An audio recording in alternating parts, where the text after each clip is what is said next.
கர்த்தருடைய பரிசுத்த நாமத்துக்கு ஸ்தோத்திரம் உண்டாதாக. நம்ம நேற்று தினத்தில் நம்ம பார்த்தது இச்சித்து ஜனங்கள் பெற்றதுனால எப்படி மடிந்து போனாங்கன்னு சொல்லி நம்ம பார்த்தோம். இந்த தினத்தில் நம்ம 12வது அதிகாரம், நேற்று தினத்தில் என்னாகும் 11 பார்த்தோம். இன்றைக்கி என்னாகும் 12வது அதிகாரம் பார்க்குறோம். 12வது அதிகாரத்தில் என்ன அப்படின்னா, எத்தியோப்பியா தேசத்து மோசே எத்தியோப்பியா தேசத்துக்கு போனார். ஏன்னா பார்வோன் அரண்மனையில் வளர்ந்து வந்தாலும் அவங்க அங்கே இருக்கிறத பிடிக்காதனால ஜனங்கள் 2 எகிப்தியரும் இஸ்ரவேலரும் சண்டை போடும்போது அவங்க எழுத்து தட்டி கேட்டாப்புலனால அதில் ஒருத்தர் என்ன செஞ்சிட்டாரு, கொண்டு போட்டார். 2வது மறுநாள் இஸ்ரேல் ஜனங்களே 2 பேர், இஸ்ரேல் ஜனங்கள் தான் எபிரேயர்கள், 2 பேரும் சண்டை போடுறது பார்த்து விளக்கு தீக்க போகும்போது, நேற்று எகிப்தினை கொண்டு போட்டது போல் இன்றைக்கு எங்களையும் கொண்டு போட மனதாக இருக்கிறான்னு கேட்ட உடனே மோசே பயந்து போய் என்ன செஞ்சான், பார்வோன் அரண்மனையில் இருக்கிறத விட்டுட்டு பார்வோன் நம்மளை நிச்சயமாக சொல்வார், கொண்டு போட்டுருவார் அப்படின்னு சொல்லி பயந்து போய் என்ன செஞ்சால் நேராக எத்தியோப்பியா தேசத்துக்கு ஓடி போனதை நம்ம பார்க்குறோம். ஏன்னா மோசே பார்வோன் அரண்மனைக்கு எப்படி வந்தார்னா, இஸ்ரேல் ஜனங்களில் லேவியர்களில் இப்போ என்ன சொன்னான்னா 2 வயதுக்குட்பட்ட ஆண் பிள்ளைகளெல்லாம் கொலை செய்யணும்னு சொல்லும்போது எல்லா ஆண் பிள்ளைகளும் என்ன செய்ய கொலை செஞ்சுருப்பாங்க. ஆனால் லேவி வம்சத்தில் சேர்ந்த ஒருத்தர் மாத்திரம் என்ன செஞ்சாங்க, மோசே அழகாக இருக்கிறத பார்த்து 3 மாதம் ஒளிச்சு வச்சுட்டு அதுக்கப்புறம் ஒளிச்சு வைக்கிறதுக்கு முடியாதபடிக்கு ஒரு நாணல் பெட்டி செஞ்சு அது மேலே கீழும் எல்லாம் பூசி எடுத்து என்ன செஞ்சுட்டாங்க, நதி ஓரத்தில் போட்டாப்புல. அப்போ நதி ஓரத்தில் வச்சுருக்கும்போது பார்வோன் குமாரத்தி அங்கே குளிக்க வரும்போது அந்த பெட்டியை பார்த்து இது எபிரேய பிள்ளைகள் ஒன்று அப்படின்னு சொல்லி எடுத்து அதை வளர்த்து தன் அரண்மனையில் வச்சு வளர்த்து வந்துங்க வெள்ளி வைத்தைகள் எல்லாமே கற்றுக் கொடுத்துருக்கிறத நம்ம பார்க்குறோம். ஆனால் பார்வோன் மோசே அந்த 3 வயது பிள்ளையாக இருந்தாலும் அப்புறம் வளர்க்குறதுக்கு இந்த பார்வோன் குமாரத்தி அந்த நாணல் பெட்டிருந்து எடுக்கும்போது மோசேனுடைய சகோதரியே யார், மிரியாம் சகோதரியை என்ன செய்கிறான்னா, தன்னுடைய தம்பியை பாதுகாக்கணுங்கிறக்க வேண்டி பிள்ளை தாய்க்கு பிள்ளை பால் கொடுக்கறதுக்கு ஒரு தாயை நான் கொண்டு வரட்டுமான்னு சொல்லி தன்னுடைய தாயை என்ன செஞ்சு அழைச்சிட்டு வந்து தன்னுடைய வீட்டிலே என்ன செஞ்சாங்க, வளர்த்தாங்க. ஆனால் பார்வோன் குமாரத்தி என்ன செஞ்சால் அவளுக்கு சம்பளம் கொடுத்து வளர்த்தாங்க. அவள் பிள்ளைன்னு சொல்லி அவங்களுக்கு தெரியாது, தன்னுடைய மோசைக்கு சகோதரி தான், மோசைக்கு தாய் தான் அது வளர்க்குறதுன்னு சொல்லி தெரியாது பார்வோன் குமாரத்திக்கு. ஆனால் மோசையோட சகோதரிக்கும் தாய்க்கும் தெரியும்.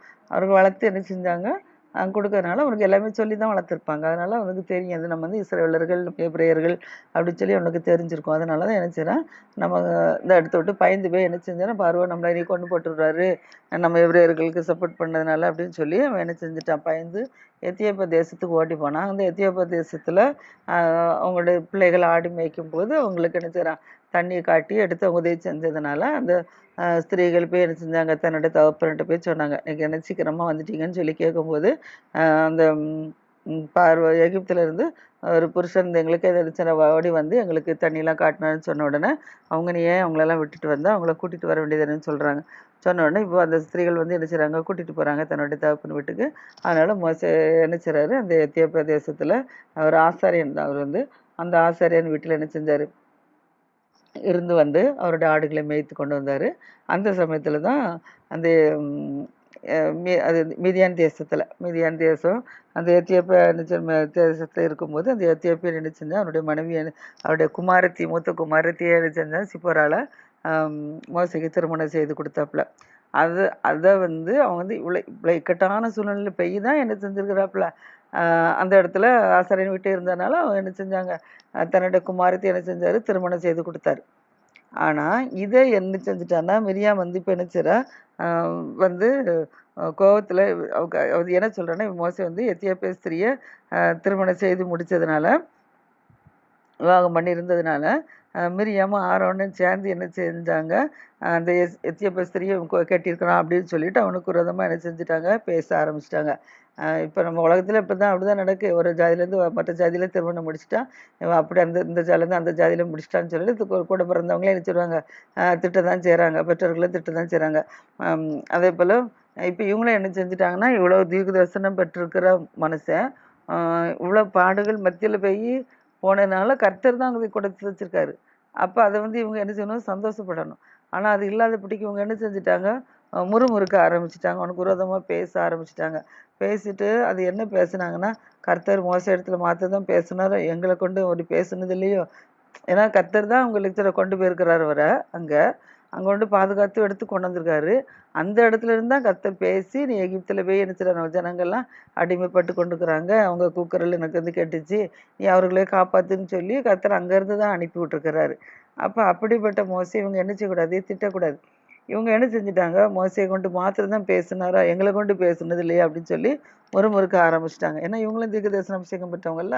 அதனால என்ன செய்ய வந்து தம்பூரெல்லாம் வாசித்து பாட்டு பாடுற ஒரு தீர்க்கதரிசி மிரியாம். அதனால இவ என்ன செஞ்சுட்டா, இப்படி அந்த எத்தியோப்பிய ஸ்திரியை கெட்டு நிமித்தம் முறுமுறுத்ததுனால, மோசைக்கு விரோதமாக பேசுனதுனால கர்த்தருக்கு இது கோபம் வந்துருச்சு அவன் மேலே. ஆனால் மோசை வந்து என்ன செய்யற, அவன்கிட்ட எதுவுமே எதிர்த்து ஒன்றுமே கேட்கல. மோசை வந்து பூமியில் உள்ள சகல மனிதர்களும் மிகுந்த சாந்த குணமுள்ளவனாக இருந்தான். அதனால மிகுந்த சாந்த குணமாக உள்ளவர் தான் இருந்தனால அவர்கிட்ட எதுவுமே அவன் எதிர்த்து கேட்கவும் இல்லை, எதுவுமே செய்யலை. அப்படி இருந்ததுனால இப்போ கர்த்தர் என்ன செஞ்சாருன்னா, மோசைக்கு பதிலாக கர்த்தரே என்ன செய்கிறாரு, அவங்களுக்காக யுத்தம் பண்ணுறாரு. இப்போ எப்படி யுத்தம் பண்ணுறாருன்னா, கர்த்தர் என்ன செய்கிறாரு, ஆரோனையும் மிரியாமையும், கர்த்தர் மோசையும் ஆரோனையும் மிரியாமையும் கூப்பிடுறார் நோக்கி. அவங்க என்ன சொல்கிறாங்க, நீங்கள் 3 பேரும் ஆசாரிப்பு கூடத்துக்கு புறப்பட்டு வாங்கங்கிறார். ஏன்னா ஆசாரிப்பு கூட்டத்தில் அந்த கேருபீனுக்கு நடுவில் இருந்து மகா பரிசுத்த ஸ்தலத்தை நான் பேசுவேன்னு சொல்லி கர்த்தர் சொல்லியிருக்கிறாருல. அதனால் இவங்க என்ன செய்கிறாங்க, ஆசாரிப்பு கூடாரத்துக்கு என்ன செய்கிறாங்க, 3 பேரையும் கர்த்தர் வர சொல்லி கூப்பிடுறாரு. இப்போ மோசே, ஆரோன், மிரியாம் 3 பேரும் என்ன செய்கிறாங்க, அண்ணன் தம்பி தான், அண்ணன் தம்பி தங்கச்சி தான், 3 பேர், நான் சகோதரி தான். ஆரோன் அடுத்தால மிரியாம், அடுத்தால மோசே. அதனால இவங்க ஒரே குடும்பத்தை சேர்ந்தவங்க தான். ஆனாலும் இவங்க தன்னோட சகோதரனுக்கு ரொம்ப முறுமுறுத்ததுனால, அவருக்கு மோசே ஒரு தீர்க்கதரிசி, கர்த்தருடைய மனுஷன். அதனால இப்போ அவனுக்கு விரோதமாக இவங்க முறுமுறுத்ததுனால என்ன செய்கிறாங்க, கர்த்தரே அவங்கள கூப்பிட்டு என்ன செய்கிறாரு, விசாரிக்கிறார். அதனால ஆசாரிப்பு கூடாரத்துக்கு வாங்கன்னு சொல்கிறாரு. 3 பேரும் சேர்ந்து என்ன செய்கிறாங்க, ஆசாரிப்பு கூடாரத்துக்கு போகிறாங்க.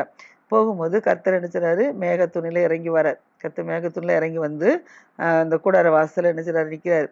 நின்றுட்டு கூடார வாசலில் நின்றுட்டு ஆரோனையும் மிரியாமையும் கர்த்தர் என்ன செய்கிறாரு, கூப்பிட்ட உடனே இப்போ அவர்கள் 2 பேரும் என்ன செய்கிறாங்க, உள்ளே போகிறாங்க. ஆசாரிப்பு கூடாரத்துக்குள்ளே ஆரோனும் மிரியாமும் செய்கிறாங்க, உள்ளே போகிறாங்க. போகும்போது கர்த்தர் சொல்கிறாரு, என் வார்த்தைகளை நீங்கள் கேளுங்க அப்படிங்கிறார். கேட்டு உங்களுக்குள்ள ஒரு தீர்க்கதரிசி இருந்தால் கர்த்தராய் நான் தரிசனத்தில் என்னை அவனுக்கு வெளிப்படுத்தி நான் சொப்பனத்தில் அவனோட என்ன செய்ய பேசுங்கிறார். ஏன்னா ஒரு தீர்க்கதரிசிக்கு எந்த காரியங்கள் நடக்க போதுனாலும் கர்த்தர் என்ன செஞ்சிருவார், சொப்பனத்திலேயோ அதில் என்ன சொல்வார், பேசி முடிச்சிடுவார். அதனால தான் அவங்க சொல்கிறாங்க, உங்களுக்குள்ள ஒரு தீர்க்கதரிசி இருந்தால் நான் வெளிப்படுத்தி நான் அவங்ககிட்ட பேசாமல் இருப்பேனா, அதே போல் நான் மோசையிட்ட நான் பேசாமல் இருக்கிறேனான்னு நினச்சிங்களா அப்படின்னு சொல்லி கர்த்தர் கேட்குறாரு. அவன்கிட்ட கேட்டுட்டு சொல்கிறாரு, என்னுடைய தாசனாய் மோசையோ அவன் அப்படிப்பட்டவன் அல்ல, அவன் வந்து என் வீட்டில் எங்கே அவன் என்னச்சுதான் உண்மை உள்ளவனாக இருக்கிறான், அப்படிப்பட்ட மனுஷன் நீங்கள் எப்படி திட்டுறதுன்னு சொல்லி கர்த்தரே என்ன செய்கிறார், உங்களோட திட்டையும் பேசுகிறாரு. பார்த்தீங்களா, அவன் வந்து அமைதியாக இருந்தான், எந்த வார்த்தையுமே தட்டி கேட்கல. அவன் மோசே தன்னுடைய வீட்டில் எங்கும் உண்மையுள்ளவனாக இருந்தான்னு சொன்னபடி மோசேன் பூமியில் உள்ள சகல மனிதர்களும் மிகுந்த சாந்த குணமுள்ளவனாக இருக்கிறான். பூமியில் உள்ள சகல மனிதர்களும் சாந்த குணம், ஆனால் கர்த்தருடைய வீட்டிலும் உண்மை உள்ளவன். அப்படி இருக்கிறனால கர்த்தரே அவனுக்காக என்ன செய்கிறாரு, யுத்தம் பண்ணுறாரு. கர்த்தருடைய மனுஷன். இப்போ நம்மளும் அப்படி தான், நாமும் கர்த்தருடைய பிள்ளைகளாக இருந்தோன்னா நமக்கு விரோதமாக யாராவது எதிர்த்து வந்தாலும் நாம் வந்து மௌனமாக அமைதியாக இருந்துடணும். அவங்களுக்கு விரோதமாக நம்ம ஏற்றி பேசாதபடிக்கு, ஏற்று சண்டைக்கு போகாதபடிக்கு, எது நம்ம கர்த்தரிடத்து சமூகத்தில் மாத்திரம் நம்ம சொல்லிட்டு இருந்தோன்னா கர்த்தரே நமக்காக நினச்சி போய் யுத்தம் பண்ணிடுவார் அந்த இடத்துல. நாம் யுத்தத்துக்கு போகணும்னு தேவையில்லை. அதே போல் வந்து நாம் கர்த்தருடைய பிள்ளைகளுக்கு விரோதமாக நம்ம எதிர்த்து நின்னோம் அப்படின்னா, எப்படி நான் ஆரோன்ட்டு மிரியாம்ட்டு கர்த்தரை எதிர்த்துனாரோ அதே போல் நம்மகிட்ட என்ன செஞ்சிடார், எதிர்த்து வந்துடுவார். இப்போ பாருங்கள், எதிர்த்து வந்து கர்த்தர் பேசுனது மாத்திரமில்ல, சொல்றாரு, நான் அவனோட நான் மறைப்பொருளாக அல்ல, முகமுகமாக பிரத்யட்சமாக நான் சரி நான் மோசைகிட்ட பேசி கொண்டு இருக்கிறேங்கிறார். சரி மலையில் பாருங்கள், 40 நாள் அங்கே இருந்தார், மலையில் இருந்தார். கர்த்தர் முகமுகமாக என்ன செஞ்சார், பேசினார், பிரத்யட்சமாக பேசினார். அதை தான் சொல்கிறாரு, நான் அவனோட மறைப்பொருளாக நான் பேசலை, நான் ஒழிச்சு பேசலை, நான் அவன்கிட்ட நான் வந்து நினச்சிறேன் முகமுகமாகவும் பிரத்யட்சமாக தான் நான் பேசுகிறேன். அவன் கர்த்தரின் சாயலை காண்கிறான், கர்த்தருடைய சாயலை நினச்சிறான் கண்டான். கர்த்தர் தான் என்னோட முகத்தை மட்டும் நீ பார்ப்பா, என்னோட பின் சாயலை நீ பார்ப்பான்னு சொன்னார். என்னோட முகத்தை பிறகு பார்க்கும்போது யாரோ உயிரோடு இருக்க முடியாது, பார்க்க முடியாது, அதில் நீங்கள் பார்த்துக்கிட மாட்டீங்க, என்ன அவர் அக்கினியாக இருக்கிறார், அதனால் பார்த்துக்கிட மாட்டேன். நான் நடந்து போகும்போது என் பின் சாயலை பார்ப்பா, என் கரத்தினால உன்னை நான் மூடுவேன்னு சொல்லி கர்த்தர் மோசையோட டேரெக்டாக பேசியிருக்கிறாரு. அதை தான் அவர் சொல்கிறாரு, நான் அவன்கிட்ட மறைப்பு முகமாக இல்லை, நான் முகமுகமாக அவன்கிட்ட நான் பேசுகிறேன், நான் பிரத்யட்சமாக பேசுகிறேன், அவன் என்னுடைய சாயலை காண்கிறான். இப்படி இருக்கிற நீங்கள் என் தாசனாய் மோசைக்கு விரோதமாய் பேச உங்களுக்கு எப்படி பயம் இல்லாமல் போச்சுன்னு கேட்குறாரு கர்த்தர். அப்படி இருக்கும்போது அப்படிப்பட்ட மோசையை நீங்கள் எதிர்த்து பேசுறதுக்கு உங்களுக்கு எப்படி பயம் இல்லாமல் போச்சுன்னு சொல்லி கேட்குறாரு. அதனால இப்போ கர்த்தரோட கோபம் யார் மேலே? அவர்கள் 2 பேர் மேலே மூண்டுச்சான். கோபம் வந்த உடனே இப்போ அவருக்கு கோபம் வந்த உடனே கோபம் வந்துருச்சு. ஆனால் கர்த்தர் இப்போ அந்த இடத்த விட்டு என்ன செய்தார்? புறப்பட்டு போயிட்டாரு. ஆனால் மேகம் கூடாரத்தை விட்டு நீங்கி போயிட்டு. ஏன்னா கர்த்தர் போன உடனே அந்த மேகம் என்ன செய்யுது? அந்த கூடாரத்தை விட்டு போயிட்டாரு. ஏன்னா ஒரு மேகத்தூணில் தானே வந்தார். அந்த மேகம் என்ன செஞ்சுட்டு புறப்பட்டு அவர் போன உடனே அந்த மேகம் கலைஞ்சி போயிடுச்சு. இப்போ மேகம் கூடாரத்தை விட்டு நீங்கி போயிட்டு, ஆனால் மிரியா என்ன செஞ்சுட்டா? உறைந்த மலையின் வெண்மை போன்ற குஷ்டரோகி ஆயிட்டா. உறைந்த மலைன்னா எப்படி ஒரு பனி கட்டி வந்து எப்படி இப்போ நம்ம பிரிட்ஜில் எல்லாம் ஐஸ் கட்டி வச்சு எடுக்கிறோம். அப்போ அது எப்படி பனிக்கட்டி எப்படி? தண்ணி தான். தண்ணி என்னது? அந்த உறைஞ்சி போய் என்னது? பனிக்கட்டியாக இருக்கிறது, விளையாடுன்னு இருக்குது. அதான் அது எப்படி அந்த பனிக்கட்டி இருக்கோ இதே போல் மிரியாம் நினைச்சிடா ஒரு உறைந்த மலையின் வெண்மை போன்ற குஷ்டரோகி ஆயிட்டா. அவர் மேலெல்லாம் அந்த பனிக்கட்டி எப்படி வெள்ளையாக இருக்கும், அதே போல் அவர் மேலெல்லாம் நினச்சது குஷ்டரோகம். குஷ்டரோகம் அந்த வெள்ளையாக இருந்தது, இப்படி வெண்மையாகவே நினச்சது இருக்குது. அந்த லெவலில் போயிட்டா. இப்போ ஆரோன் நினைச்சாரான். இப்போ மிரியாம பார்க்குறான். பார்த்துட்டு ஐயோ நம்முடைய சகோதரி இப்படி குஷ்டரோகி ஆயிட்டாலே இப்படி அப்படின்னு சொல்லிட்டு அவனுக்கு நினச்சது கஷ்டமாயிடுச்சு. கஷ்டமானோடனே இப்போ என்ன செய்கிறான் ஆரோன்? மோசைட்ட சொல்கிறாப்புல இப்படி மிரியாமுக்கு குஷ்டரோகம் வந்துடுச்சுன்னு சொல்லி. உடனே ஆரோனும் மோசையும் என்ன செய்கிறாங்க? கர்த்தரை நோக்கி கேட்குறாங்க. என் ஆண்டவனே, நாங்கள் புத்தீனமாக செய்த இந்த பாவத்தை எங்கள் மேல் சுமத்தாதிரும். இப்போ அவங்களே என்ன செய்கிறாங்க? வாதை வந்த உடனே பயப்படுறாங்க. பயந்து போய் என்ன செய்கிறாங்க? தன்னுடைய சகோதரிக்கு இப்படி ஒரு உபத்திரம் வந்துட்டேன்னு சொல்லிட்டு இப்போ ஆரோனும் மிரியாமும் தான் முறுமுறுத்தது. ஆனால் ஆரோனுக்கு ஒன்றும் வரல, ஆனால் மரியாமுக்கு குஷ்டரோகம் வந்துருச்சு. அதனால் இப்போ ஆரோனும் மோசையும் சேர்ந்து கர்த்தரிடத்துல போய் கேட்குறாங்க. ஆண்டவனே, நாங்கள் புத்தீனமாக செஞ்சுட்டு வந்து பாவத்தை எங்கள் மேல் சுமத்தாதீரும். தன் தாயின் கற்பத்தில் பாதி மாம்சம் அழுகி செத்து விழுந்த பிள்ளையை போல அவள் ஆகாதிருப்பதாக அப்படின்னு சொல்லி 2 பேரும் நினைச்சுறாங்க. கர்த்தரை நோக்கி நினைச்சுறாங்க, விண்ணப்பம் பண்ணுறாங்க. விண்ணப்பம் பண்ணோன்னே கர்த்தர் சொல்கிறாரு, விண்ணப்பம் பண்ணுறாங்க. விண்ணப்பம் பண்ணி அவளை எப்படியாவது நினச்சி குணமாக்கும் அப்படின்னு சொல்லி கர்த்தரோட சமூகத்திலேருந்து நாங்கள் கெஞ்சி பிரார்த்தனை பண்ணுறாங்க. கெஞ்சி பிரார்த்தனை பண்ணோன்னே இப்போ கர்த்தர் மோசை நோக்கி சொல்கிறாரு, அவள் தகப்பன் அவள் முகத்தில் காரி துப்புனா. இப்போ ஒரு அப்பா ஒரு பிள்ளையோட ஏதாவது தப்பு செஞ்சுட்டுனா என்ன சொல்லுவாங்க? காரி துப்புறான்னு வச்சுக்கிடும். அப்போ காரி துப்புனா அது என்ன செய்யும்? வெட்கப்பட்டு போயிடும். அப்பாவே நம்மள என்ன செய்யறோம்? காரி துப்பிட்டான்னு சொல்லி வெட்கப்பட்டு போய் என்ன செய்கிறோம்? வீட்டுக்குள்ளே இருக்காது, வெளியில் போயிடும்ல, வெளியில் எங்கேயாவது போயிடும். நம்ம அப்பாவே இப்படி செஞ்சுட்டாருன்னு சொல்லி. அதே போல் தான் கர்த்தர் சொல்கிறாரு, ஒரு தகப்பன் தன் முகத்தில் காரி துப்புனது உண்டா? என்ன சொல்லுவாள்? 7 நாள் அடித்து வெட்கப்படுவாள்ல, அதே போல் அவள் 7 நாள் வெட்கப்பட வேண்டாமா அப்படின்னு சொல்கிறார். அதனால அவள் 7 நாள் என்ன செய்யணும்? பாளையத்துக்கு புறம்பே போய் இருக்கட்டுங்கிறார். ஏன்னா குஷ்டரோகம் வந்தால் பாளையத்துக்கு புறம்பே தான் போயிடும், வீட்டில் இருக்கக்கூடாது. அதனால் சொல்லுது அவள் 7 நாள் பாளையத்துக்கு புறம்பே என்ன செய்து விளக்கப்பட்டிருந்து பின்பு அவள் சேர்த்துக்கொள்ள கடவுளுங்கிறார். ஏன்னா இவங்க மன்னிப்பு கேட்டாங்கல்ல, இவங்க மன்னிப்பு கேட்டு அன்றைய விண்ணப்பம் பண்ணுறாங்கல்ல, விண்ணப்பம் பண்ணனால இப்போ மோசடி ஜெபத்தை கர்த்தர் கேட்காம இருப்பாரா? கர்த்தருடைய பிள்ளை, கர்த்தருடைய ஊழியக்காரர் 6 லட்சம் புருஷர்களை வெளிநாட்டுக்கு கொண்டு வந்துட்டுருக்காரு.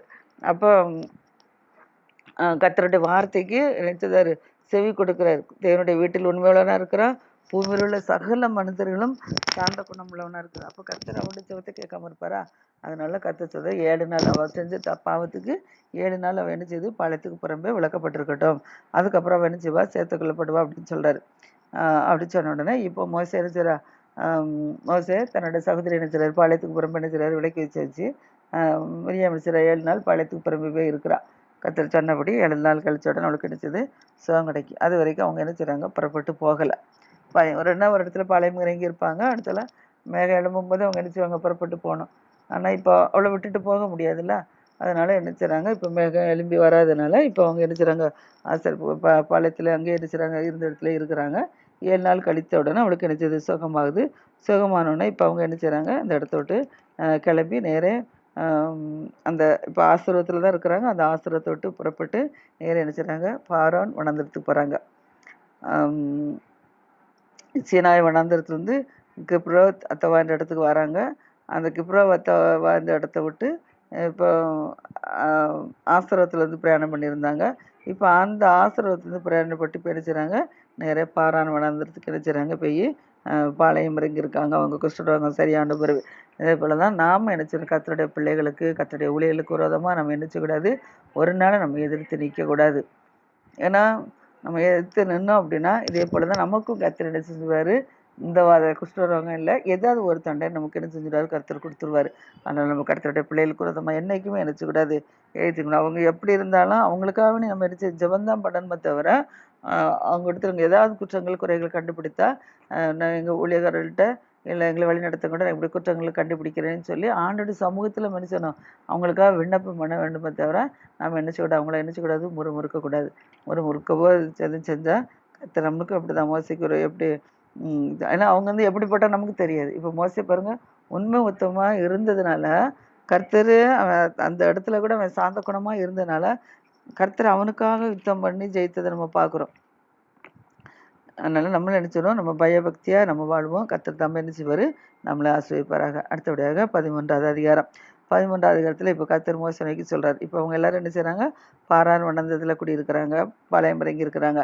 இப்போ கர்த்தர் மோசே நோக்கி சொல்கிறாரு, நான் இஸ்ரவேல் புத்திரருக்கு கொடுக்கும் கானான் தேசத்தை சுற்றி பார்ப்பதற்கு. இப்போ இவங்க என்ன செய்கிறாங்க, கானான் தேசத்துக்கு தான் கர்த்தரை அழைச்சி கொண்டு வர்றாரு. எகிப்திலேருந்து கானான் தேசத்துக்கு அழைத்து கொண்டு வர்றாரு. வந்த இடத்துல தான் சினாய் வனந்தரத்தில் 40 நாள் தங்கியிருந்து மோசே மலையில் போய் கர்த்தரோட இருந்து அந்த 10 கற்பனைகளை எழுதி வாங்கிட்டு வந்து நம்ம பார்க்குறோம். இப்போ அந்த சினாய் மலையிலேருந்து புறப்பட்டு தான் அவங்க என்ன செய்கிறாங்க, புறப்பட்டு கிப்புறவத்த இடத்துக்கு வராங்க. அங்கே முறுமுறுத்ததுனால சகல ஜனங்கள் எழுதுறாங்க, மடிஞ்சு போயிட்டாங்கன்னு சொல்லி நம்ம பார்த்தோம்.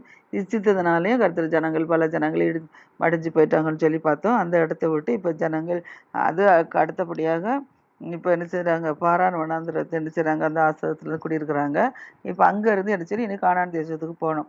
அப்போ கானான் தேசத்துக்கு போகிறதுக்கு முன்னாடி அந்த தேசம் எப்படிப்பட்ட தேசம்னு சொல்லி என்ன செய்யணும், சுற்றி பார்க்கணும், ஜனாதிபதி பார்க்கணும். அப்படிங்கிறதுக்காக வேண்டி கர்த்தர் என்ன சொல்கிறாருன்னா, இப்போ கானான் தேசத்துக்கு நினச்சி சுற்றி பார்க்குறதுக்கு மனிதர்களை அனுப்பு அப்படிங்கிறாரு. அப்போ 6 லட்சம் புருஷர்கள் இருக்கிறாங்க.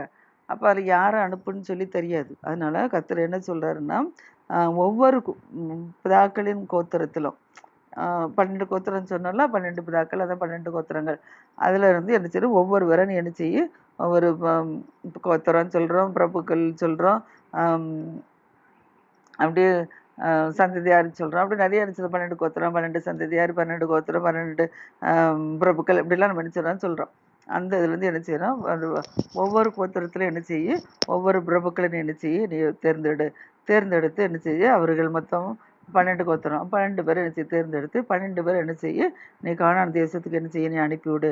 அங்கே போய் அவங்கள என்ன செய்யணும், அவங்க எல்லாத்தையும் சுற்றி பார்த்துட்டு வரட்டும் அப்படின்னு சொல்லி சொல்கிறார். தேசம் எப்படிப்பட்ட தேசம்னு சொல்லி பார்த்துட்டு வரேன்னு சொல்லி அனுப்ப சொல்லி சொல்கிறாரு. அப்போ அதற்காக மோசே இப்போ என்ன சொல்கிறான், கர்த்தர் சொன்ன வார்த்தையின்படியே மோசே அப்படியே இது வரைக்கும் எல்லா வார்த்தையும் கீழ்ப்படிஞ்சிட்ருக்காரு.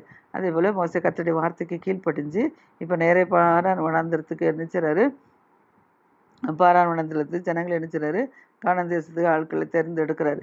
அதில் அது யாருன்னா, இப்போ இஸ்ரேல் புத்திரர்கள் தலைவர்கள், ஒவ்வொரு தலைவர்கள் தானே வேணும், ஒவ்வொரு கோத்திரத்தில் ஒவ்வொரு தலைவர்கள் வேணும். அப்போ அப்படிப்பட்டபோது ரூபன் தான் ஃபஸ்ட்டு.